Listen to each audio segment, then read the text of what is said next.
तो हम लोगों की जो कल क्लास हुई थी उसमें बेसिकली हम लोगों ने बातचीत कर ली थी एक जनरल इलेक्ट्रॉनिक कॉन्फ़िगरेशन की।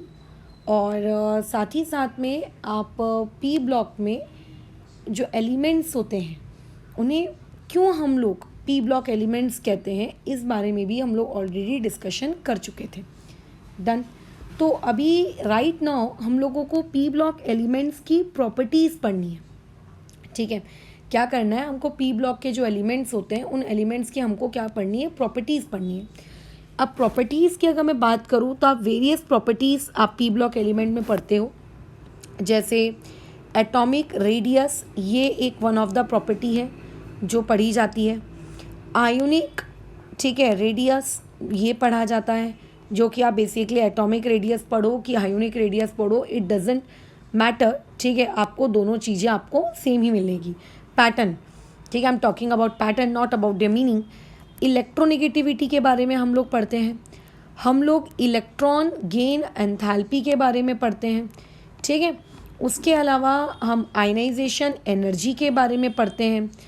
सो these are the few topics about which you study in this chapter. ये तो मैंने कुछ फ्यू टॉपिक्स बताए, ऐसे और भी होंगे, जैसे ऑक्सीडेशन स्टेट के बारे में पढ़ा जाता है कि कौन से पर्टिकुलर एलिमेंट की कौन सी ऑक्सीडेशन स्टेट होती है, एक्सेट्रा एक्सेट्रा, ये सारी चीज़ें, ठीक है, हम लोगों का होता है सिलेबस। ठीक है, ये वाला सारी चीज़ें हम लोगों का क्या होता है, सिलेबस होता है, राइट, जो हम लोगों को पी ब्लॉक एलिमेंट में पढ़नी होती है। राइट, हमें क्या पढ़ना होता है, पी ब्लॉक एलिमेंट में पढ़ना होता है। तो ऐसे केस में अब ये जो पी ब्लॉक एलिमेंट है, इस पी ब्लॉक एलिमेंट में ये सारे टॉपिक्स पढ़ने से पहले आपको पहले ये आइडिया होना चाहिए कि ये सारी चीज़ें आखिर होती क्या हैं। ठीक है, ये सारी चीज़ें आखिर होती क्या हैं। अगर आपको यही नहीं पता है कि ये सारी चीज़ें क्या हैं, इनको क्या कहते हैं वगैरह वगैरह, है ना, तो आप इस टॉपिक को पी ब्लॉक में नहीं समझ पाओगे। इन सारे टॉपिक्स को पी ब्लॉक में समझने के लिए तुम्हें ये ज़रूरी है कि आपको इनके मीनिंग पता हो। अब इनके मीनिंग कैसे पता होंगे, तो इनके जो मीनिंग होते हैं हम लोग कब पढ़ते हैं, जब हम लोग 11th क्लास में होते हैं। और जब 11th क्लास में होते हैं तो 11th क्लास में हम लोगों को पीरियोडिसिटी करके एक चैप्टर पढ़ाया जाता है। उस पीरियोडिसिटी नामक चैप्टर में ये सारे जो मीनिंग है ये हमको सिखाए जाते हैं कि what do you mean by the term ionization energy, what do you mean by the term electron gain enthalpy, जितने भी टर्म्स हैं ये सारे वहाँ सिखाए जाते हैं। तो आज की क्लास में हम लोग टोटल 2 टॉपिक्स को कवर करने वाले हैं। एक है एटॉमिक रेडियस, आयोनिक रेडियस, जो कि एक ही बात है, और एक है आपका इलेक्ट्रोनेगेटिविटी।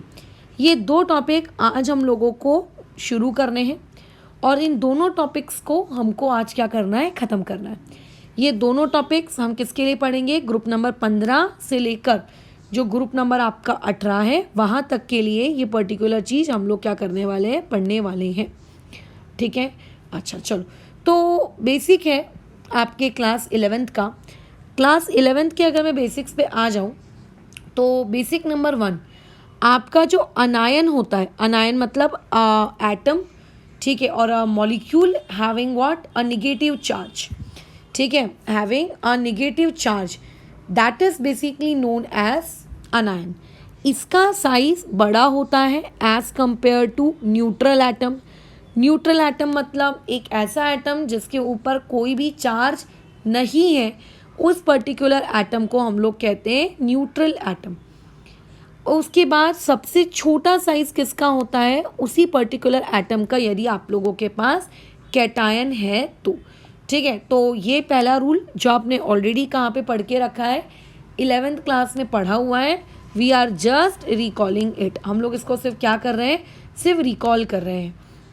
और इसी सेम आर्ग्यूमेंट पे अगर हम चलें तो आपने ये भी ऑलरेडी पढ़ के रखा हुआ है 11th क्लास में कि अगर मैं पीरियड में मूव करती हूँ, मतलब लेफ़्ट टू राइट अगर हम लोगों की लेट से मूवमेंट होती है, तो पीरियड में आप जितना लेफ़्ट टू राइट जाएंगे, ठीक है, साइज़ क्या हो जाता है, डिक्रीज़ होता है एटम्स का, एक्सेप्ट नोबल गैसेस।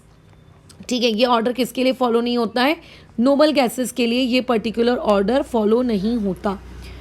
ठीक है, अगर मैं ग्रुप की बात करूँ, ग्रुप का मतलब क्या होता है? ग्रुप का मतलब होता है टॉप टू बॉटम जाना। ठीक है, ग्रुप का मतलब क्या होता है? टॉप टू बॉटम जाना। तो जब हम टॉप टू बॉटम जाएंगे तो टॉप टू बॉटम जाने पे साइज बताइए क्या होता है? इंक्रीज हो जाता है। मतलब आप जितना नीचे नीचे नीचे नीचे नीचे नीचे जाते जाएंगे साइज उतना ही बढ़ता जाएगा। इसमें हाँ एक एक्सेप्शन आता है, उस पर्टिकुलर एक्सेप्शन को हम लोग D block and F blocks में पढ़ते हैं, जिसको हम लोग कहते हैं लेंथेनाइट एंड एक्टिनाइट कॉन्ट्रैक्शन, जो कि मैं ऑलरेडी 11th क्लास में ही सिखा चुकी हूँ and D and F block वाले चैप्टर में भी ये चीज़ सिखाई जा चुकी है। तो ये पर्टिकुलर एक्सेप्शन आता है। खैर अभी फ़िलहाल हम लोगों का जो टॉपिक है वो तो पी ब्लॉक है। तो पी ब्लॉक के टॉपिक में आपको कम से कम 2 फंडे पता होने चाहिए। पहला फंडा कि लेफ़्ट टू राइट जाएंगे तो क्या होगा? साइज डिक्रीज होगा एक्सेप्ट नोबल गैसेस। ठीक है, अगर आप टॉप टू बॉटम आएंगे साइज इंक्रीज होगा, ये आपको पता होना चाहिए। ठीक है, ये 2 पॉइंट्स। और एक आपका कौन सा कि जो अनायन होता है उस अनायन का साइज ज़्यादा बड़ा होता है as compare to neutral atom, और न्यूट्रल एटम से बड़ा साइज किसका होता है? तुम लोगों के कैटायन का होता है। ठीक है, ये सारी बातचीत हम लोगों को, एक इंसान अगर ये पढ़ रहा है क्या आप लोगों का पी ब्लॉक, तो उसको एटॉमिक रेडियस से रिगार्डिंग इतनी बातचीत तो खैर पता ही होनी चाहिए। अब तुम लोगों के जो ग्रुप्स हैं, ठीक है, अब जैसे अगर मैं नाइट्रोजन फैमिली की बात करूं, अभी तो हम लोग देखो सिर्फ क्या पढ़ रहे हैं? पीरियोडिक में प्रॉपर्टीज़ पढ़ रहे हैं, फिजिकल प्रॉपर्टीज़। केमिकल प्रॉपर्टीज़ तो अभी मैंने पढ़ाना शुरू भी नहीं किया।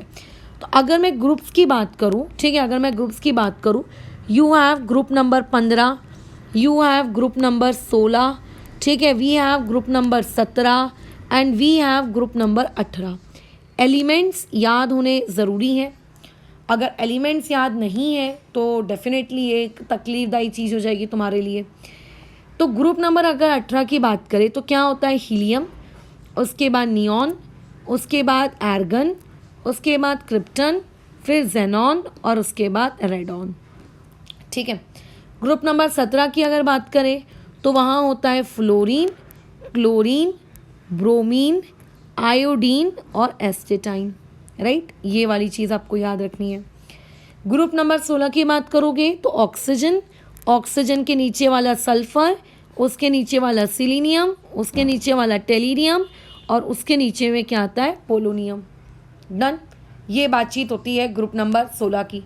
ग्रुप नंबर 15 की अगर आप बात करोगे, ग्रुप नंबर 15 यानी कि नाइट्रोजन फैमिली, नाइट्रोजन के लोग है ना, नाइट्रोजन की बिरादरी के, तो यहाँ आ जाएगा नाइट्रोजन। नाइट्रोजन के नीचे आ जाता है कौन? आप लोगों का फॉस्फोरस। फॉस्फोरस के नीचे कौन आ जाता है? आर्सेनिक। ठीक है, आर्सेनिक आ गया और फिर आर्सेनिक के नीचे में कौन आ जाएगा? 2 बज गए। ये याद ही होता है, ऑलमोस्ट सबको याद होता है। नाइट्रोजन के नीचे फॉस्फोरस, फॉस्फोरस के नीचे आर्सेनिक। अब मैक्सिमम टाइम हम लोग क्या भूल जाते हैं? अरे आर्सेनिक के नीचे कौन आता होगा? ये आर्सेनिक वाला कौन है? तो यहाँ पे ध्यान रखना, कन्फ्यूजन ना हो थोड़ा सा। आपको ग्रुप नंबर 15, ग्रुप नंबर 16 इनके जो एलिमेंट्स हैं ये सीक्वेंशियली याद होने ही चाहिए।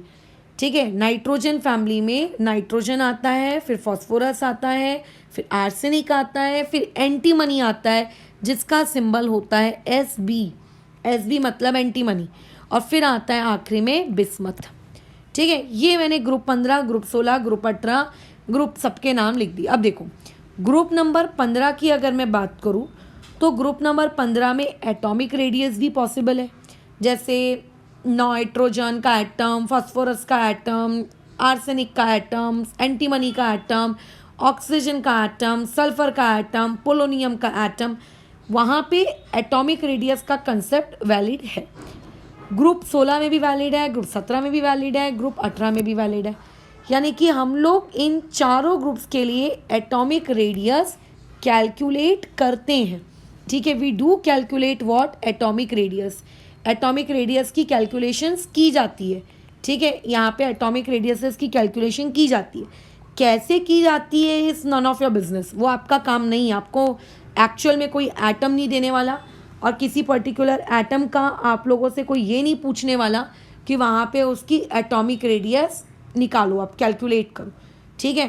बट अगर मैं आयोनिक रेडियस की बात करूँ, देखो आयोनिक रेडियस का मतलब क्या है कि उस पर्टिकुलर एटम ने या तो इलेक्ट्रॉन गेन किया होगा, अगर गेन किया होगा तो अनायन बनाया होगा, या फिर उस पर्टिकुलर एटम ने इलेक्ट्रॉन लूज किया होगा, और अगर लूज किया होगा तो कैटायन बनाया होगा।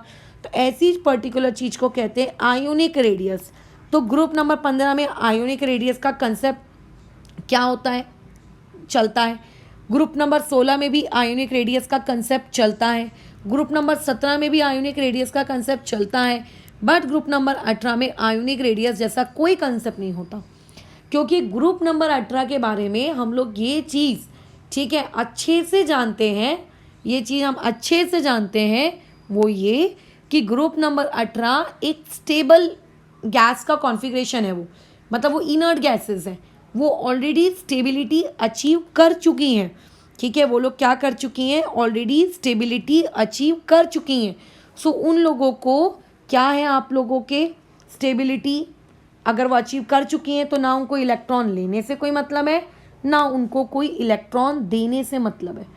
वो मज़े से अपना अकेले रहती हैं। इसीलिए ग्रुप नंबर 18 में आयोनिक रेडियस का जो कंसेप्ट है वो चलता ही नहीं है। आयोनिक रेडियस का कंसेप्ट कहाँ पे चलता है, आपके ग्रुप नंबर 16, 15, 17 में चलता है। वो आयंस क्योंकि फॉर्म कर सकते हैं। अब देखो, विदाउट एनी एक्सेप्शन, ठीक है, विदाउट एनी एक्सेप्शन, कोई एक्सेप्शन नहीं है, ठीक है। जैसे जैसे आप डाउन द ग्रुप जाओगे, मतलब जैसे जैसे आप ग्रुप में टॉप टू बॉटम आते जाओगे, आते जाओगे, आते जाओगे, आते जाओगे, आते जाओगे, राइट। नाइट्रोजन से फॉस्फोरस, फॉस्फोरस से आर्सेनिक, आर्सेनिक से एंटीमनी, एंटीमनी से बिस्मथ। ध्यान रखना, आपका एटॉमिक रेडियस इंक्रीज होगा। कोई एक्सेप्शन नहीं है कि मैं कहीं किसी दिन बोल रही हूँ कि अरे नहीं नहीं देखो ना यहाँ पे एक्सेप्शन है। ग्रुप 16 में अगर आप टॉप टू बॉटम आओगे तो भी क्या होगा, आपका बड़े मज़े से क्या होगा बताओ, साइजेस क्या होंगे, इंक्रीज होंगे। ग्रुप नंबर 17 में भी आओगे तो बड़े ही मज़े से बोलो, साइजेस क्या होंगे, इंक्रीज होंगे, राइट। यहाँ पे भी साइजेस इंक्रीज होंगे। ग्रुप नंबर 18 में आओगे तो यहाँ पे भी आपको क्या देखने को मिलेगा, साइज में इंक्रीज देखने को मिलेगा। बट फिर अगर सब कुछ ही अच्छा है तो कुछ गड़बड़ नहीं है क्या, मतलब सोचने में अजीब लगता है ना, केमिस्ट्री और वो भी इनऑर्गेनिक केमिस्ट्री विदाउट एक्सेप्शंस। तो देखो, पहली बात तो एक बात ध्यान रखना कि जैसे जैसे आप टॉप टू बॉटम आने वाले हो, यहाँ पर आपका जो साइज़ है, ठीक है, वो साइज़ आपका कंटिन्यूसली क्या करेगा, इंक्रीज। यहाँ पे कहीं पे भी कोई भी एक्सेप्शन नहीं है, ठीक है। यहाँ पे साइज़ क्या करने वाला है, इंक्रीज करने वाला है। बट कुछ डेटाज हैं, उन डेटाज को याद रखो। मतलब जब एक इंसान ने क्या किया, एक्सपेरिमेंट किया, एक्सपेरिमेंट से उसने नाइट्रोजन का, फॉस्फोरस का, आर्सेनिक का, एंटीमनी का, बिस्मथ का, इन सभी लोगों का उसने क्या किया है, एटॉमिक रेडियस कैलकुलेट किया और उसकी वैल्यू तुम लोगों को लाकर उसने दी। बढ़िया। जब उसने ये वैल्यू तुमको लाकर दी कि इसका जो एटॉमिक रेडियस है लेट्स से 150 पिकोमीटर, इसका एटॉमिक रेडियस इतना पिकोमीटर, इसका एटॉमिक रेडियस उतना पिकोमीटर, ऐसा उसने तुमको बताया। तो हम ये देखते हैं डेटा वाइज, आपको डेटा रट्टा मारने की ज़रूरत नहीं है, ठीक है, आपको डेटा रट्टा मारने की ज़रूरत नहीं है। हम ये देखते हैं कि नाइट्रोजन से जब आप फॉस्फोरस जा रहे हो, है ना, नाइट्रोजन कौन से पीरियड का है, ये नाइट्रोजन, ऑक्सीजन, फ्लोरीन, नियॉन, ये सभी के सभी कौन से पीरियड के हैं, सेकंड पीरियड के लोग हैं ये लोग, ठीक है। अच्छा, मैंने थोड़ा ऊपर नीचे लिख दिया क्या, ओके, इसको थोड़ा सा मैं अच्छे से लिख देती हूँ, नाइट्रोजन और फॉस्फोरस को, ताकि वो देखने में सुंदर दिखे। फ्लोरीन की लाइन में आएगा नाइट्रोजन और फॉस्फोरस यहाँ नीचे आ जाएगा। खैर, ऑक्सीजन भी थोड़ा ऊपर चढ़ गया है, उसको भी थोड़ा नीचे ले आओ। हाँ, ये जो नाइट्रोजन, ऑक्सीजन और ये आपका फ्लोरीन और ये जो नियॉन नामक लोग हैं, ये P2 के हैं। P2 का मतलब पीरियड नंबर 2 के लोग हैं। फॉस्फोरस, सल्फर, क्लोरीन, आर्गन, ये पीरियड नंबर 3 के लोग हैं। आर्सेनिक, सिलीनियम, ब्रोमीन, क्रिप्टन, ये पीरियड नंबर 4 के लोग हैं। और उसके बाद ऑब्वियस है कि नीचे वाले लोग पीरियड नंबर 5 के होंगे, और उसके नीचे वाले लोग ऑब्वियस है कि पीरियड नंबर 6 के होंगे। तो एक छोटी सी बात अपने दिमाग में रखना, वैसे ये बातचीत ऑलरेडी 11th क्लास में सिखाई है, बट स्टिल अपने दिमाग में रखना, वो ये कि पीरियड नंबर 2 जो होता है उसमें कभी भी कोई भी डी इलेक्ट्रॉन्स नहीं होते। ठीक है, यहाँ पे सिर्फ और सिर्फ एस इलेक्ट्रॉन होते हैं। आप लिख के देख लो कॉन्फ़िगरेशन, बराबर। आप नाइट्रोजन, ऑक्सीजन, फ्लोरीन, नियॉन, आप किसी का भी कॉन्फ़िगरेशन लिख कर देख लो, आपको यहाँ पे कभी भी क्या नहीं मिलेंगे, कोई भी डी इलेक्ट्रॉन्स आपको देखने को यहाँ पर नहीं मिलेंगे। अगर मैं नीचे आ जाऊँ फॉस्फोरस, सल्फर, क्लोरीन, आर्गन में, आप इनका भी कॉन्फ़िगरेशन लिख कर देख लीजिए, आपको पीरियड नंबर 3 में भी कि किसी भी एलिमेंट में अभी तक कोई भी डी इलेक्ट्रॉन देखने को नहीं मिलेगा। एक्चुअल में जो डी इलेक्ट्रॉन की स्टार्टिंग होती है वो पीरियड नंबर 4 के पी ब्लॉक एलिमेंट से होती है। मतलब देखो, पहली बात तो P block elements period number 1 में होते ही नहीं है। ठीक है, पी ब्लॉक एलिमेंट्स पीरियड 2 और पीरियड 3 से स्टार्ट होता है। पीरियड 2 और पीरियड 3 के जो पी ब्लॉक एलिमेंट्स हैं, इन लोगों के पास ये पी ब्लॉक तो हैं बट इनके पास डी इलेक्ट्रॉन्स नहीं होते। लेकिन जैसे ही तुम पीरियड नंबर 4 में एंट्री लेते हो, ठीक है, जैसे ही तुम पीरियड नंबर 4 में एंट्री लेते हो, यहाँ से डी इलेक्ट्रॉन्स आना शुरू हो जाते हैं। डी इलेक्ट्रॉन्स की स्टार्टिंग हो जाती है यहाँ से। ठीक है, यहाँ से क्या हो जाती है, डी इलेक्ट्रॉन्स की स्टार्टिंग हो जाती है, बराबर, पीरियड नंबर 4 से। और साथ ही साथ में जो पीरियड नंबर 5 है, इस पीरियड नंबर 5 में भी आपको क्या देखने को मिलते हैं, डी इलेक्ट्रॉन्स की स्टार्टिंग देखने को मिलती है। और जो पीरियड नंबर 6 होता है, पीरियड नंबर 6 में डी इलेक्ट्रॉन तो ऑब्वियसली होंगे ही होंगे, बट यहाँ से एफ इलेक्ट्रॉन्स की स्टार्टिंग हो जाती है। यहाँ से क्या स्टार्ट हो जाते हैं, एफ इलेक्ट्रॉन स्टार्ट हो जाते हैं। तो जब आप टेंथ नहीं बोलना चाहिए, जब आप 11th क्लास में थे, तो 11th क्लास में आपने ये वर्ड तो सुना ही होगा, है ना, ये वाला जो वर्ड है आपने ये सुना ही होगा। अरे रुको एक मिनट, कोई नहीं है रॉबी, कोई नहीं। ठीक है, जब आप 11th क्लास में थे तब आपने ये तो सुना ही होगा कि जो डी इलेक्ट्रॉन्स होते हैं, ठीक है, जो डी इलेक्ट्रॉन्स होते हैं, इन डी इलेक्ट्रॉन्स का जो शील्डिंग इफेक्ट होता है वो क्या होता है, आपके एफ इलेक्ट्रॉन से बेटर होता है। यानी कि एफ इलेक्ट्रॉन्स जो होते हैं, भले ये कितनी भी ज़्यादा संख्या में आप ले आओ, बट ये इनका जो शील्डिंग इफेक्ट है, इनका जो शील्डिंग इफेक्ट होता है वो बहुत ही पुअर होता है। ठीक है, इनका जो शील्डिंग इफेक्ट होता है बहुत ही पुअर, मतलब वो जो न्यूक्लियस है, न्यूक्लियस में जो प्रोटॉन्स हैं, इलेक्ट्रॉन्स पे क्या लगाते हैं, फोर्स लगाते हैं, खींचते हैं उसको अपनी तरफ। तो ऐसे में डी इलेक्ट्रॉन्स क्या करते हैं, अपने जो डी वाले इलेक्ट्रॉन्स होते हैं वो अच्छे से शील्ड नहीं कर पाते, वो अच्छे से प्रोटेक्ट नहीं कर पाते अपने इलेक्ट्रॉन्स को, और बहुत ज़्यादा फोर्स लग जाता है।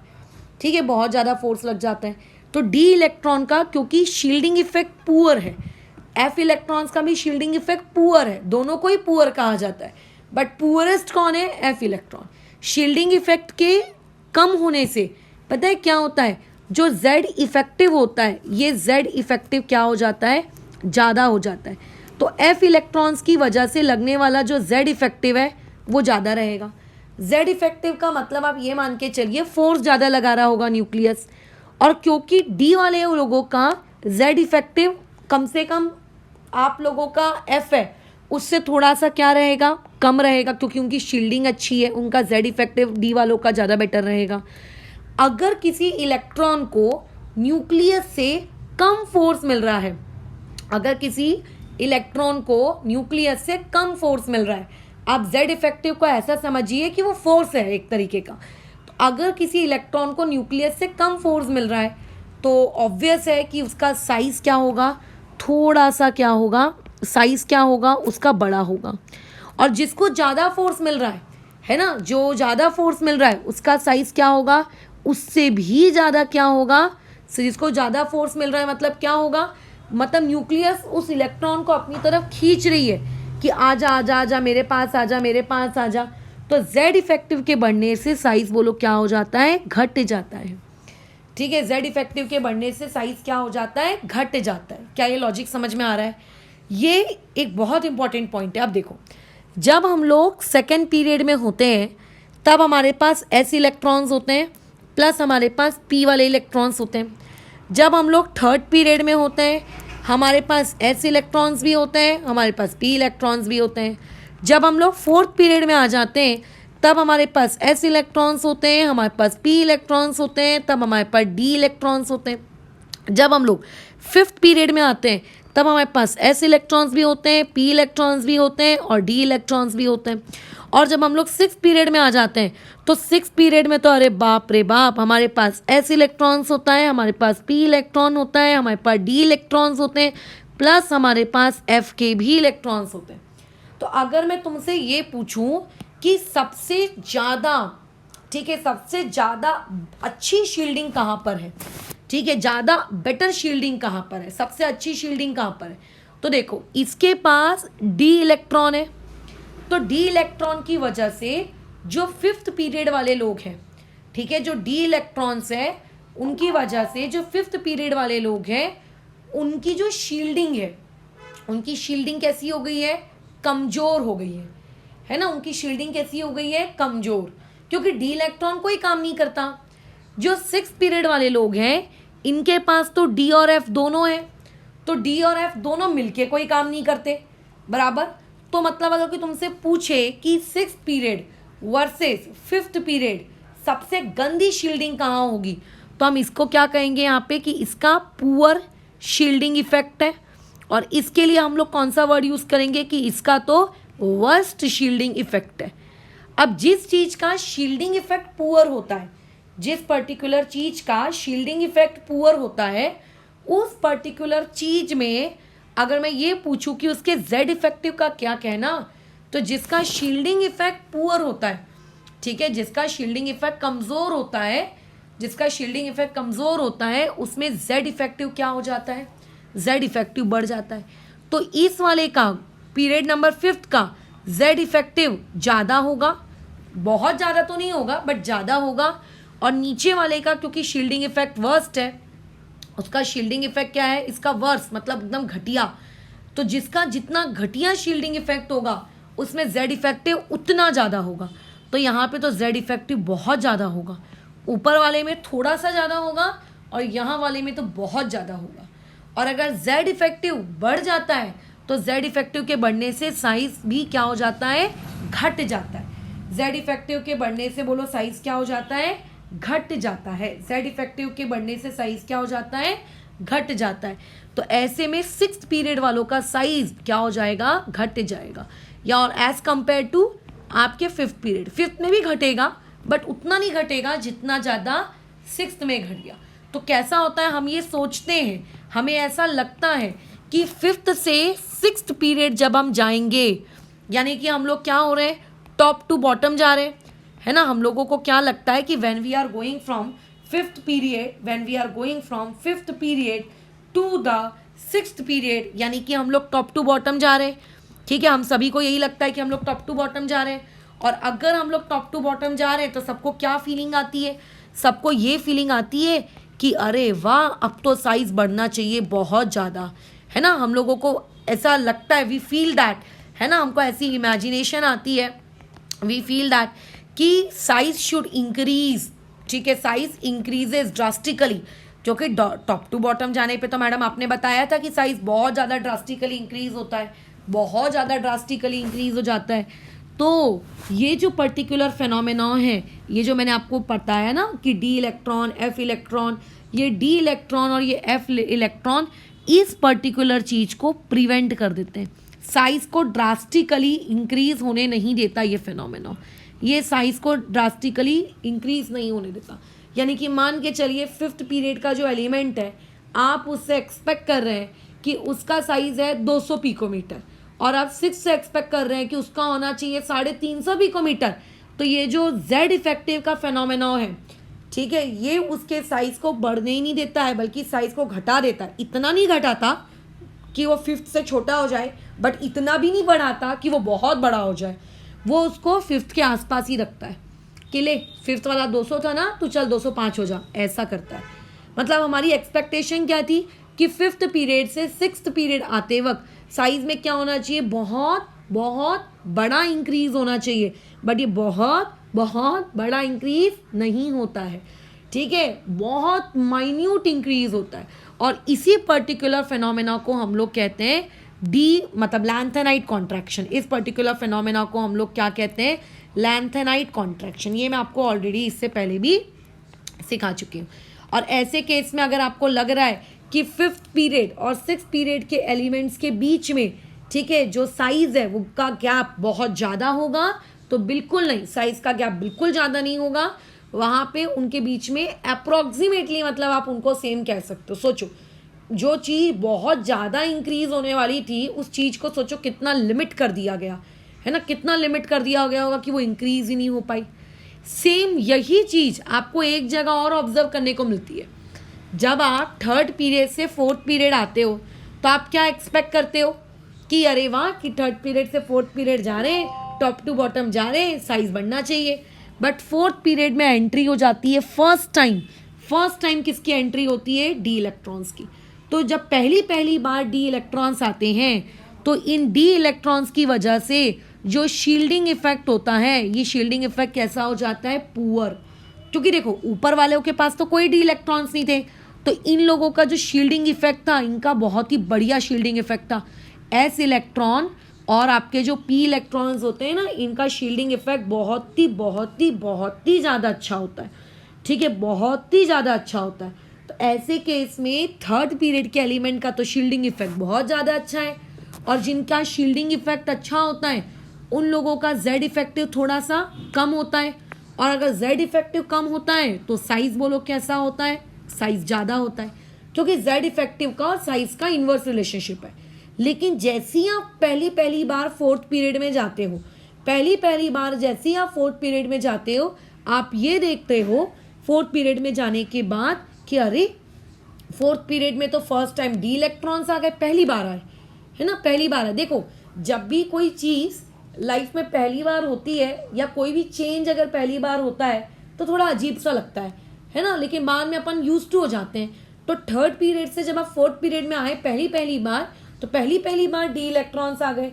अब ये जो डी इलेक्ट्रॉन्स आए हैं, ठीक है, ये जो डी इलेक्ट्रॉन्स आए हैं, इनकी वजह से शील्डिंग इफेक्ट कमज़ोर है। शील्डिंग इफेक्ट कमज़ोर है मतलब इनका जेड इफेक्टिव क्या है, ज़्यादा है, बराबर, इनका जेड इफेक्टिव क्या है, ज़्यादा है। और अगर जेड इफेक्टिव ज़्यादा है तो साइज इनका क्या हो गया, कम हो गया, ठीक है।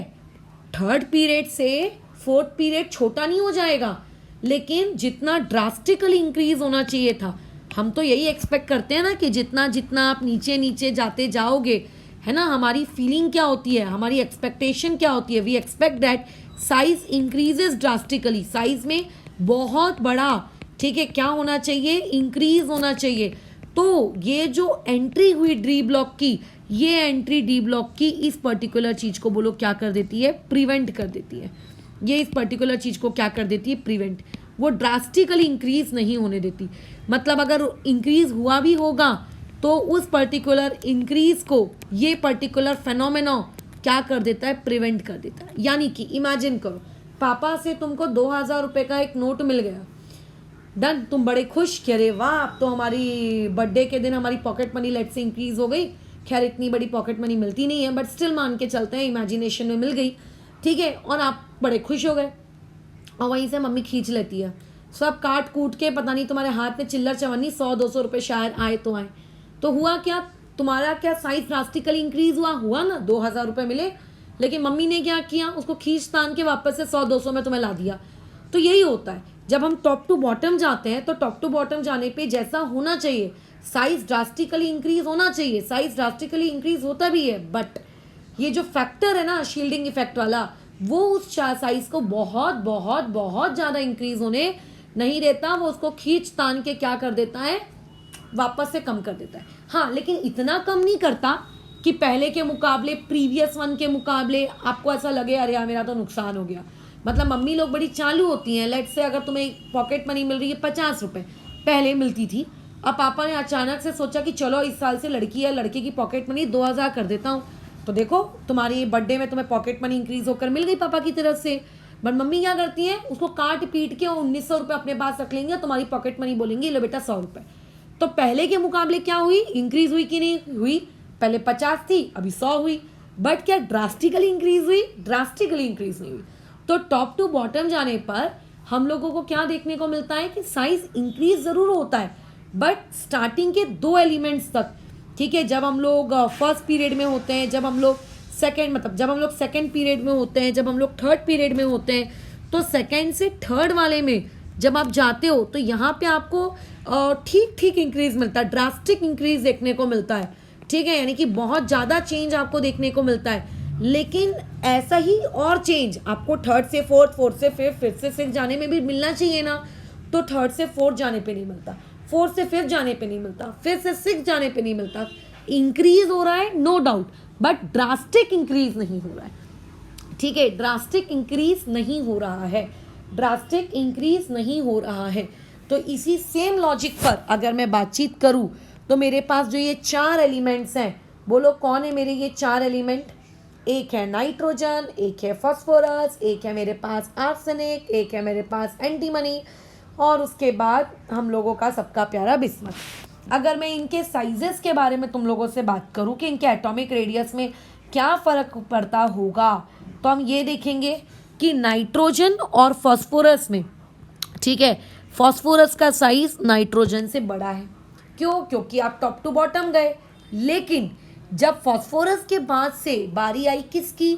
आर्सेनिक की, तो हम ये ऑब्जर्व करते हैं कि आर्सेनिक के बीच में और से लेकर बिस्मथ के बीच में इन लोगों के साइजेस क्या होते हैं? इंक्रीज हो रहे हैं नो डाउट, बट ये जो साइजेस हैं ये अप्रॉक्सीमेटली बोलो क्या होते हैं? सेम होते हैं।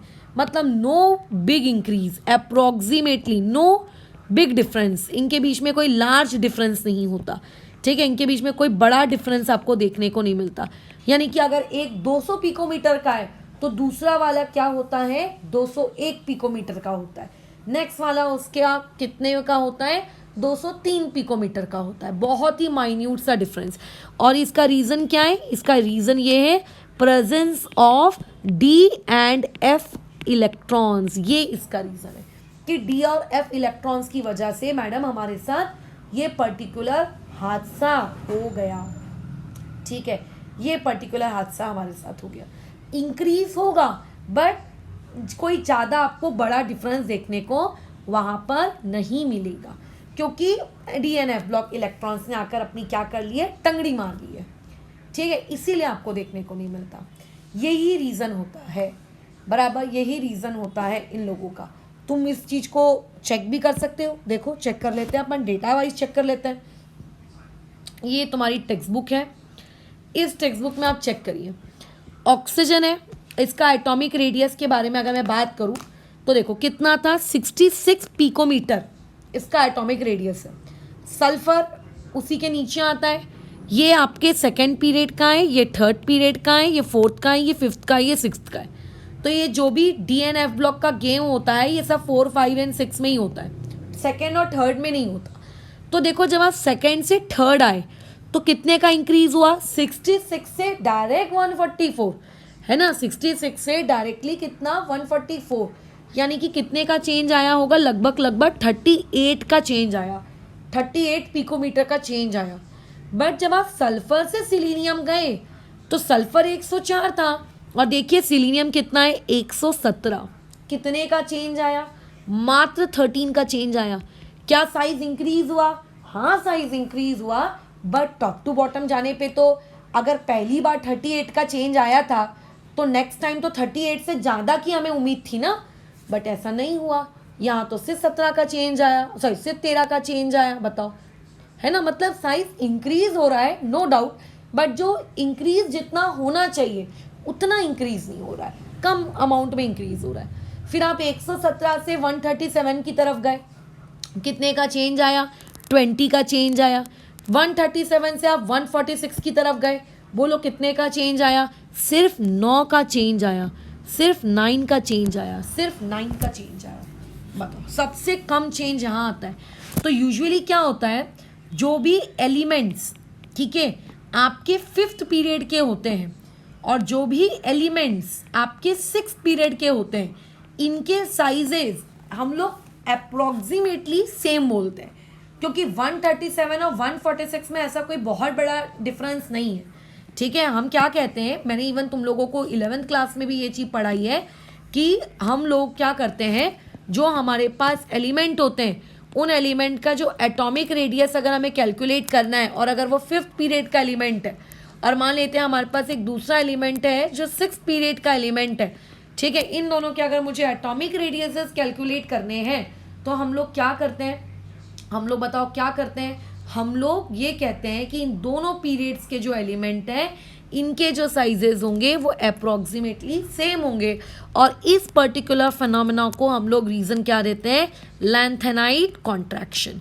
ठीक है, इसको हम लोग रीज़न क्या देते हैं, लैंथेनाइट कॉन्ट्रैक्शन। अच्छा, कॉन्ट्रैक्शन लिखने की जगह मैंने करेक्शन लिख रही थी मैं, खैर कॉन्ट्रैक्शन, इस पर्टिकुलर फिनोमेना को हम लोग क्या देते हैं, लैंथेनाइट कॉन्ट्रैक्शन।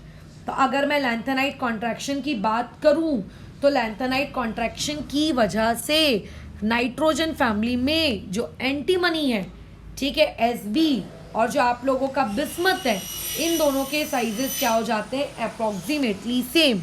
ग्रुप नंबर 16 की बात करूं तो ग्रुप नंबर 16 में टेलीरियम और जो पोलोनियम है, इन दोनों के साइजेस क्या हो जाते हैं, अप्रॉक्सीमेटली सेम। ग्रुप नंबर 17 की अगर बात करें तो आयोडीन और एस्टेटाइन के भी क्या हो जाते होंगे, साइजेस अप्रॉक्सीमेटली सेम। तो आपको ये फंडा अपने दिमाग में रखना है। Not at all in group number 15, यही सेम लॉजिक आप ग्रुप नंबर 13 में भी अप्लाई कर सकते हो। ग्रुप नंबर 13 के एलिमेंट्स क्या होते हैं, ग्रुप नंबर 13 के एलिमेंट्स की शुरुआत कहाँ से होती है, होता है हमारे पास बोरॉन। ठीक है, बोरॉन के बाद हमारे पास क्या आता है, एल्यूमिनियम। एल्यूमिनियम के बाद हमारे पास क्या आता है, गैलियम। गैलियम के बाद आता है इंडियम, थैलियम, और ये इस तरीके से कुछ एलिमेंट्स हम लोगों के पास आ जाते हैं। देन ये हमारे एलिमेंट्स, ये होता है P2 का, ये होता है P3 का, ये होता है P4 का, ये होता है P5 का, ये होता है P6 का, और ये होता है P7 का। P2 से P3 जा रहे हो कोई दिक्कत नहीं, हाँ P3 से P4 जाते हो थोड़ी बहुत दिक्कत होती है। हम लोग क्या एक्सपेक्ट करते हैं, हमारी एक्सपेक्टेशन पता है क्या होती है, हमारी एक्सपेक्टेशन होती है कि टॉप टू बॉटम जाने पर साइजेस बढ़ते जाने चाहिए, बढ़ते जाने चाहिए, बढ़ते जाने चाहिए। मतलब ये हम लोगों की एक्सपेक्टेशन थी, ये हम लोगों की एक्सपेक्टेशन थी। बट जब हमने रियलिटी देखी, क्या सही में टॉप टू बॉटम जाने पे साइज बढ़ता है, तो मैंने जो अभी तुमको ऊपर लॉजिक सिखाया, वो लॉजिक बोलता है कि पीरियड 3 से जब तुम पीरियड नंबर 4 में जाते हो तो पहली बार तुम्हारी ज़िंदगी में किसकी एंट्री होती है, डी इलेक्ट्रॉन की एंट्री होती है। तो जब पहली बार तुम्हारी लाइफ में डी इलेक्ट्रॉन की एंट्री होती है तो ये डी इलेक्ट्रॉन गैलियम के साइज को बढ़ने नहीं देता, ये गैलियम के साइज को बढ़ने उतना ज़्यादा बढ़ने नहीं देता। इसकी वजह से एल्यूमिनियम और गैलियम का साइज क्या हो जाता है, अप्रॉक्सीमेटली सेम। थोड़ा सा ज़्यादा होगा नो डाउट, बट उसको हम लोग क्या कहते हैं, अप्रॉक्सीमेटली सेम कहते हैं, क्योंकि पहली बार वहाँ पे किसकी एंट्री हुई है, डी इलेक्ट्रॉन्स, है ना, पहली बार चेंज आया है। अच्छा, उसके बाद इंडियम, ठीक है भैया, बढ़िया है, इंडियम एकदम खुश है अपना, बढ़िया एकदम चिल, बराबर। फिर उसके बाद आपका ये पैटर्न इस तरीके से फॉलो होता रहता है, बराबर, ठीक है, ये इस तरीके का लॉजिक यहाँ पे चलता है। तो याद रखना, पहली बार जब एंट्री होती है, उस पहली एंट्री की वजह से साइज ऑफ एल्यूमिनियम और साइज ऑफ गैलियम ये अप्रॉक्सीमेटली क्या हो जाता है, आप लोगों का क्या हो जाता है, ये आपका इक्वल हो जाता है। तो इसीलिए हम लोग कैसा है, ये जो बातचीत करते हैं कि पी ब्लॉक एलिमेंट्स में क्या हो रहा है, तो पी ब्लॉक एलिमेंट्स में नो डाउट आपको डाउन द ग्रुप जाने पर साइजेस बढ़ते हुए मिलते हैं। बट हाँ, ये है कि आपके 2 एलिमेंट्स के बाद, जैसे नाइट्रोजन फॉस्फोरस के बाद से अप्रॉक्सीमेटली वो आप इक्वल होने लगते हैं, अप्रॉक्सीमेटली वो क्या होने लगते हैं, इक्वल होने लगते हैं, ठीक है। अच्छा, और लैंथेनाइट कॉन्ट्रैक्शन वगैरह पे मैं खैर इस वाले क्लास में ज़्यादा बातचीत नहीं कर रही हूँ, रीज़न हम लोगों को ये ज़्यादा बातचीत डी एंड एफ ब्लॉक में करनी है, जो कि हम लोगों ने की हुई भी है। तो अभी हम लोग इस बारे में उतना ज़्यादा डिटेल डिस्कशन नहीं कर रहे। अच्छा, और थोड़ा डेटा वगैरह देख लेते हैं, और भी कुछ डेटा वाइज बातचीत ताकि पता चल जाए। तो ये दिख गया, टेलीरियम और पोलोनियम का साइज़ देखो कैसा अप्रॉक्सीमेटली सेम हो गया। अब बाकी जगह भी चेकआउट कर लो, 1 मिनट इसको हटा दो। हाँ देखो, पहले जो फ्लोरीन था इसका साइज़ कितना था, 133,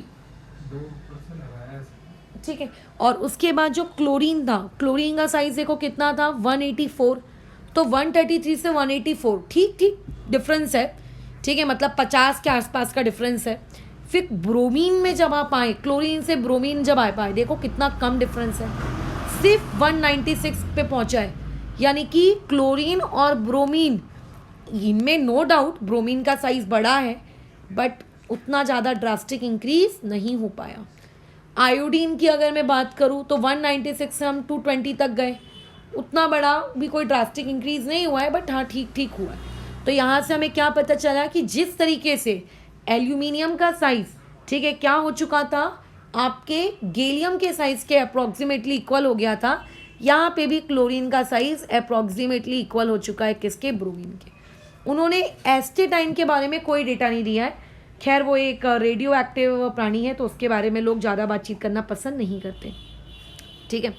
अच्छा, हीलियम के बारे में देखो, हीलियम का 120 था, नियॉन का 160 है, अच्छा खासा इंक्रीज़ है, एर्गन का 190 है, ये भी अच्छा खासा इंक्रीज़ है। बट आप चेक करिए एर्गन का और क्रिप्टिन का साइज अप्रॉक्सीमेटली कैसा हो गया है सेम। क्यों? क्योंकि पहली बार क्रिप्टन में पहली बार क्या हुआ है, पहली बार क्या हुआ है, आप लोगों का इंट्रोड्यूस हुए हैं डी ब्लॉक एलिमेंट। तो जब हम लोग थर्ड पीरियड से फोर्थ पीरियड में जाते हैं, ठीक है, जब हम लोग थर्ड पीरियड से फोर्थ पीरियड में जाते हैं तो थर्ड पीरियड से फोर्थ पीरियड में जाने पर जो साइज होता है वो अप्रॉक्सीमेटली क्या हो जाता है, वो सेम हो जाता है, बराबर, वो अप्रॉक्सीमेटली क्या हो जाता है, वो सेम हो जाता है, ठीक है। इस तरीके की कहानी कुछ चलती है आप लोगों के एटॉमिक रेडियस के कंसेप्ट में, ठीक है। तुम चाहो तो एटॉमिक रेडियस, आयोनिक रेडियस किसी को भी कंपेयर कर लो भाई, उसमें ऐसा कोई डिफरेंस नहीं है। बट यहाँ पे जो हमने ये वर्ड लिखा कि उनका क्लोरीन और ब्रोमीन का साइजेस अप्रॉक्सीमेटली इक्वल हो जाता है ना, ये अप्रॉक्सीमेटली इक्वल हो जाता है, ये जो वर्ड लिखा ये आयोनिक रेडियस के लिए लिखा है। किसके लिए लिखा है? आयोनिक रेडियस के लिए। Otherwise there is a sufficient, ठीक ठीक गैप है। एटॉमिक के लिए नहीं, किसके लिखा है? आयोनिक के लिए लिखा है। ये जो एर्गन क्रिप्टन के बराबर हो जाता है, ये वाला पर्टिकुलर मैंने किसके लिए लिखा है? ये मैंने एटॉमिक रेडियस के लिए लिखा है, क्योंकि ग्रुप 18 में तो एटॉमिक रेडियस के अलावा और कुछ डिफाइन तो होता ही नहीं है। डन। अच्छा, उसके अलावा अगर मैं इसकी बात करूँ ग्रुप नंबर 16 की, तो यहाँ पे हमने देखो क्या देखा था, यहाँ पर भी 140, फिर 184 और 198, ये देखो कितना क्लोज है। यानी कि थर्ड पीरियड से जब आप पहली बार फोर्थ पीरियड में गए, तो थर्ड पीरियड से जब आप पहली बार फोर्थ पीरियड में जा रहे हो तो दोनों के साइजेस अप्रॉक्सीमेटली क्या हो रहे हैं, आप लोगों के सेम हो जा रहे हैं, थर्ड और फोर्थ के सेम हो जा रहे हैं। ये किसके लिए बात हो रही है? आयोनिक के लिए हो रही है। बट आपको ये डेटास वगैरह याद रखने की नीड नहीं है कि किसकी वैल्यू कितनी है, एक्सेट्रा, ये सारा फालतू काम है, आपको नहीं करना ये सारा फालतू काम, ठीक है। तो यहाँ पे हमने डिस्कशन कर लिया कौन से टॉपिक को, एटॉमिक प्रॉपर्टीज़ वाले टॉपिक को हम डिस्कस कर चुके हैं ग्रुप नंबर 16 के लिए, ग्रुप नंबर 17 के लिए, ग्रुप नंबर 18 के लिए। अब इसके बाद एक और डिस्कशन किया जाता है आयनाइजेशन एनर्जी का, बट आयनाइजेशन एनर्जी का डिस्कशन हम आज नहीं करेंगे, आयनाइजेशन एनर्जी का डिस्कशन हम कल करेंगे।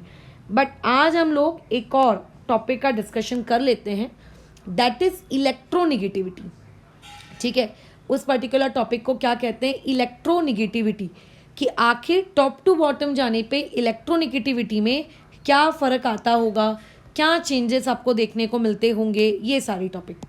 तो देखो, इलेक्ट्रोनिगेटिविटी पहली बात तो एक रिलेटिव टर्म है, ठीक है। थोड़ा बहुत अगर मुझे 11th क्लास आपको रिवाइज करवाना पड़े तो मैं एक बातचीत हमेशा ये कहूँगी कि इलेक्ट्रोनिगेटिविटी एक रिलेटिव टर्म है। हम किसी के रिस्पेक्ट में इलेक्ट्रोनिगेटिविटी का क्या करते हैं? कैलकुलेशन करते हैं। दूसरी बात, अगर कोई मुझसे ये कहे कि इलेक्ट्रोनिगेटिविटी के बारे में और आप क्या जानते हो, राइट, तो मैं इतना कहूँगी कि लेफ़्ट टू राइट जाने पर इलेक्ट्रोनिगेटिविटी डिक्रीज होती है, बराबर घटती है, और टॉप टू बॉटम अगर आप जाएंगे, ठीक है, एक मिनट मैंने कुछ उल्टा बोल दिया क्या, सॉरी, लेफ़्ट टू राइट जाने पर इलेक्ट्रोनिगेटिविटी इंक्रीज होती है और टॉप टू बॉटम जाने पर इलेक्ट्रोनिगेटिविटी डिक्रीज होती है, ये मुझे पता होना चाहिए।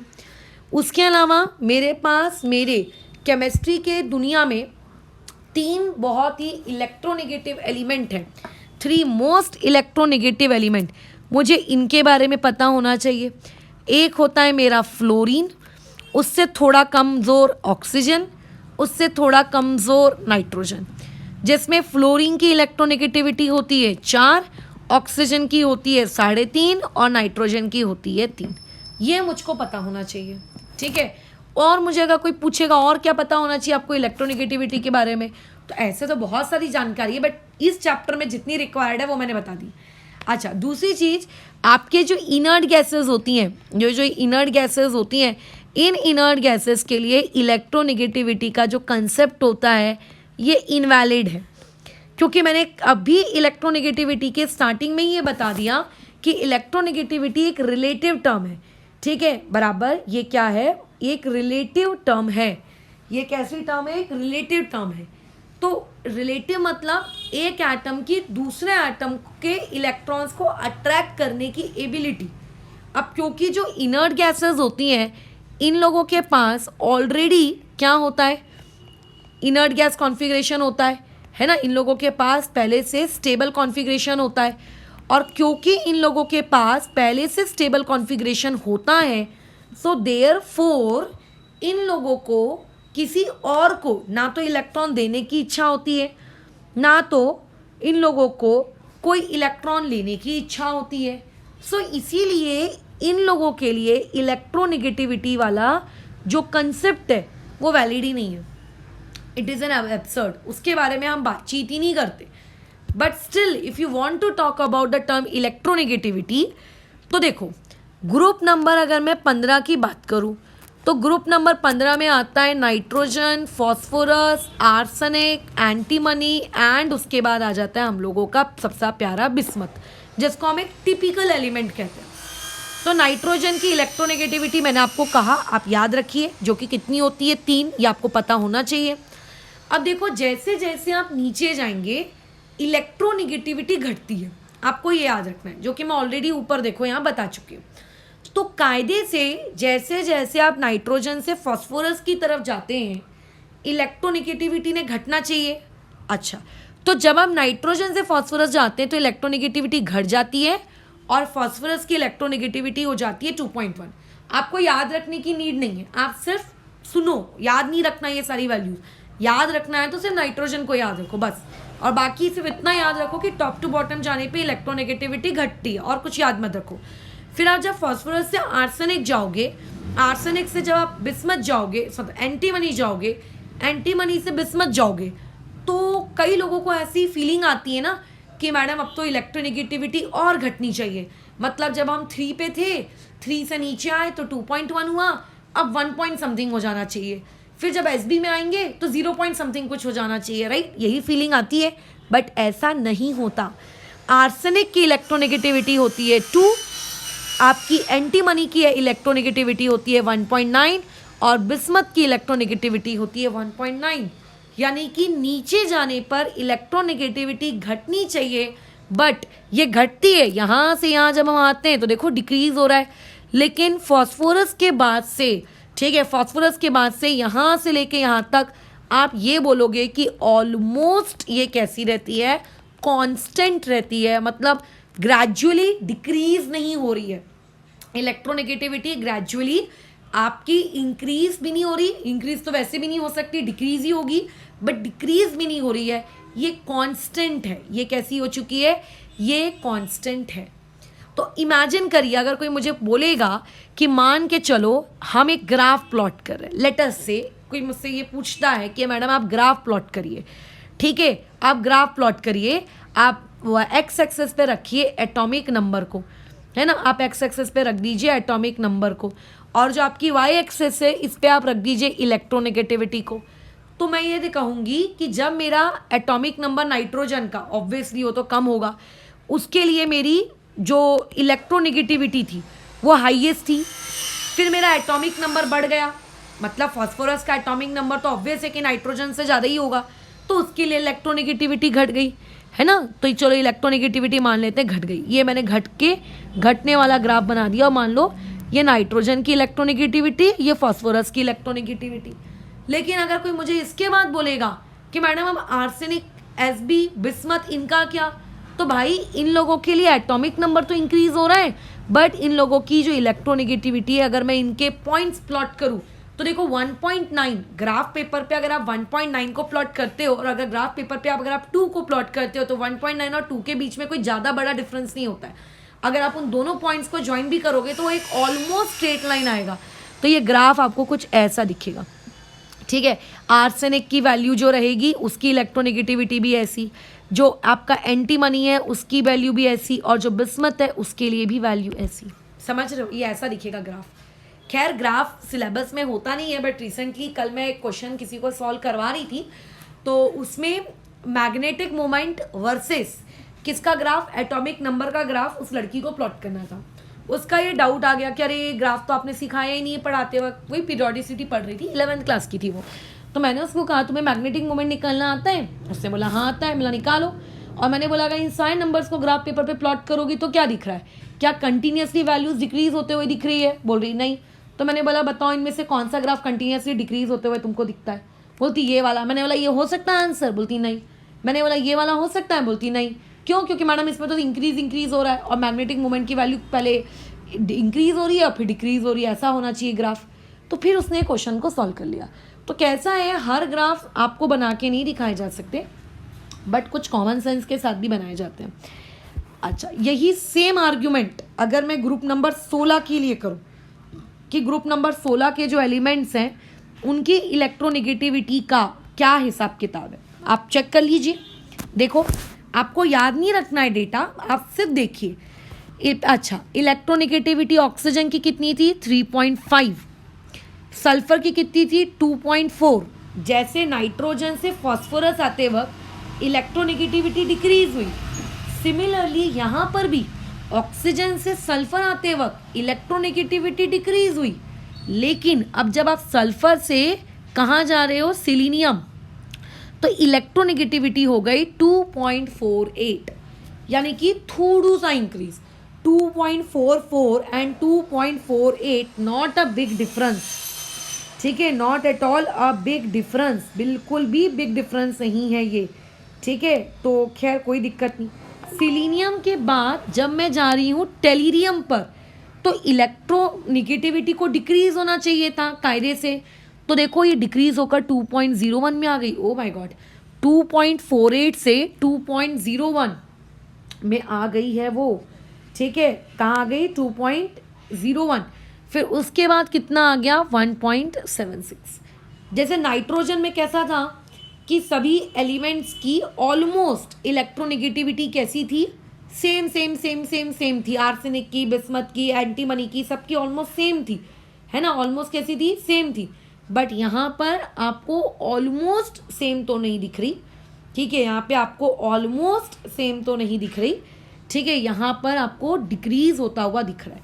ऑलमोस्ट सेम आपको सिर्फ और सिर्फ यहाँ पे देखने को मिला था, बाकी तो ठीक ठीक तरीके से चीज़ें डिक्रीज हो रही हैं ऑक्सीजन वाले केस में, ठीक है। ऑक्सीजन वाले केस में वो ठीक ठीक तरीके से क्या हो रही है, इलेक्ट्रोनेगेटिविटी की जो वैल्यू है वो क्या हो रही है, डिक्रीज हो रही है।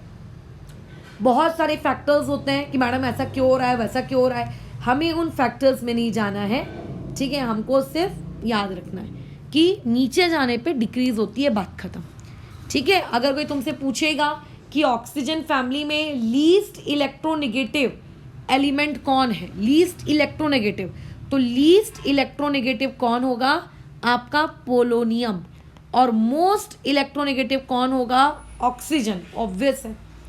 खैर वैसे हम लोग पोलोनियम के बारे में बातचीत ज़्यादा नहीं करते हैं, क्योंकि पोलोनियम है ना आप लोगों का, उसके बाद रेडॉन, उसके अलावा एस्टेटाइन, ये रेडियो एक्टिव होते हैं, इसीलिए इनके बारे में इतनी बातचीत नहीं करते। अगर मैं इसके बारे में आ जाऊँ, फ्लोरीन, क्लोरीन, ब्रोमीन, आयोडीन, इनके बारे में, तो फ्लोरीन की इलेक्ट्रोनेगेटिविटी देखो कितनी है, 4। क्लोरीन की कितनी है, 3.2, और ब्रोमीन की कितनी है, 3। ये ऑलमोस्ट सेम है। इनकी इलेक्ट्रोनेगेटिविटी सेम क्यों आ रही है? देखो ना ऊपर में भी ये सल्फर सिलीनियम की सेम थी, यहाँ पे भी क्लोरीन ब्रोमीन की सेम है, क्योंकि सल्फर सेकेंड पीरियड का था, सॉरी थर्ड पीरियड का था, सिलीनियम फोर्थ पीरियड का था, और थर्ड और फोर्थ पीरियड के साइजेस अप्रॉक्सीमेटली सेम होते हैं। इसीलिए जब साइजेस सेम होते हैं तो इलेक्ट्रोनेगेटिविटी पे भी उसका असर पड़ता है, इसलिए इलेक्ट्रोनेगेटिविटी भी थोड़ी बहुत सेम होती है। उसके बाद नीचे आओ, तो 2.7 और उसके नीचे आओ तो 2.2, यानी कि इलेक्ट्रोनेगेटिविटी डिक्रीज होते हुए दिख रही है। कोई एक्सेप्शन नहीं है यहाँ पर, ठीक है, ऐसा कोई एक्सेप्शन नहीं है कि मैडम देखो देखो देखो इंक्रीज हो गई है ना, ऐसा कोई एक्सेप्शन नहीं है। और मैं पहले ही बता चुकी हूँ कि ग्रुप 18 एलिमेंट्स क्योंकि नोबल एलिमेंट्स होते हैं, ये कभी किसी और के साथ बॉन्ड वगैरह बनाने में बिलीव नहीं रखते, इसीलिए ये इनके लिए इलेक्ट्रोनेगेटिविटी का कोई कंसेप्ट ही वैलिड नहीं होता है। ठीक है, तो आपको क्या भाषा मेरी याद रखनी है कि आपको बस इतनी भाषा मेरी याद रखनी है। सबसे 3 इलेक्ट्रोनेगेटिव एलिमेंट्स कौन है? FON, fluorine, oxygen, nitrogen. Done. Top to bottom जाएंगे, इलेक्ट्रोनेगेटिविटी डिक्रीज होगी, ये लिख लो। कोई एक्सेप्शन नहीं है, कोई एक्सेप्शन नहीं है, हमेशा डिक्रीज होगी। हाँ, कई केसेस ऐसे हो सकते हैं जहाँ पे इलेक्ट्रोनेगेटिविटी आपको ऑलमोस्ट कांस्टेंट दिख जाए, जैसे कि ग्रुप नंबर 15 में दिखती है, कुछ हद तक ग्रुप नंबर 17 में भी दिख जाती है, बट डिक्रीज होगा, भले ही थोड़े से डिक्रीज होगा लेकिन होगा ज़रूर, एक्सेप्शन नहीं है। आपको एग्जैक्ट डेटा याद करने की ज़रूरत नहीं है, और आपको ये भी याद करने की ज़रूरत नहीं है कि electronegativity of inert gas is 0, ऐसा नहीं पढ़ना, ठीक है। आप ऐसा बात मत करना, इनर्ट गैसेस जैसी लोगों के लिए इलेक्ट्रोनेगेटिविटी डिफाइन ही नहीं होती, याद रखना, ठीक है, इनके लिए डिफाइन ही नहीं है, ठीक है, इन लोगों के लिए डिफाइन ही नहीं है, बिल्कुल भी डिफाइन नहीं है। तो अगर कोई ऐसा पूछे कि बताओ इलेक्ट्रोनेगेटिविटी, ठीक है, आप लोगों के एर्गन की कितनी होगी, तो इस बारे में सोचने मत बैठ जाना कि अरे एर्गन की इलेक्ट्रोनेगेटिविटी की वैल्यू हमें याद तो नहीं है, अब हम क्या करें। कुछ याद नहीं करना है भाई, डिफाइन ही नहीं होती उनके लिए इलेक्ट्रोनेगेटिविटी की value, not applicable, no electronegativity, ठीक है, इनके लिए कोई नहीं होती, कोई कोवैलेंट वो किसी के साथ बॉन्ड ही नहीं बनाते यार, तो अट्रैक्ट कहाँ से करेंगे, इसीलिए उनके लिए डिफाइन ही नहीं है। खैर, बाकी पेपर में छुटपुट एमसीक्यूज वाले जो क्वेश्चन होंगे, खैर मेंस वगैरह में तो मुझे ही लगता कि इलेक्ट्रोनेगेटिविटी टॉपिक पर कभी अरेंजमेंट वाला कोई क्वेश्चन आएगा, बट बोर्ड्स में माइट भी इस तरीके से पूछा जा सकता है कि ग्रुप 17 का इलेक्ट्रोनेगेटिविटी का करेक्ट ऑर्डर क्या होगा, मतलब डिक्रीज और इंक्रीजिंग ऑर्डर वॉट एवर। तो इसके लिए एक स्टूडेंट को वो ऑर्डर रट्टा नहीं मारना है, उसको सिर्फ एक बात याद रखनी है, डाउन द ग्रुप डिक्रीजेस, बात खत्म। दूसरी बात उसको ये याद रखनी है, हर ग्रुप के एलिमेंट सिक्वेंशियली याद होने चाहिए। अगर ग्रुप के एलिमेंट सिक्वेंशियली याद नहीं होंगे तो फिर ऐसे केस में आप लोगों को अरेंज करते ही नहीं आएगा। जिसको यही नहीं पता है कि फ्लोरीन के बाद क्लोरीन आता है, उसको लगता है कि फ्लोरीन के बाद आयोडीन आता है, वो लड़का या लड़की क्या अरेंज कर पाएगा। तो सबसे पहला ज़रूरी पी ब्लॉक के लिए है कि आपको वो सीक्वेंस याद होना चाहिए, ठीक है। खैर, अभी यहाँ पे हम लोग रोकते हैं। कल का हमारा जो टॉपिक रहेगा वो रहेगा पी ब्लॉक एलिमेंट्स में उनके ऑक्सीडेशन स्टेट के ऊपर बातचीत करना कि किसकी ऑक्सीडेशन स्टेट कितनी है, क्या है, राइट। और दूसरा उन लोगों की आयनाइजेशन एनर्जीज के रिस्पेक्ट में बातचीत करना। तो 11th क्लास में जो आयनाइजेशन एनर्जी का टॉपिक था और जो ऑक्सीडेशन स्टेट का टॉपिक था उसको रिवाइज करके रखो।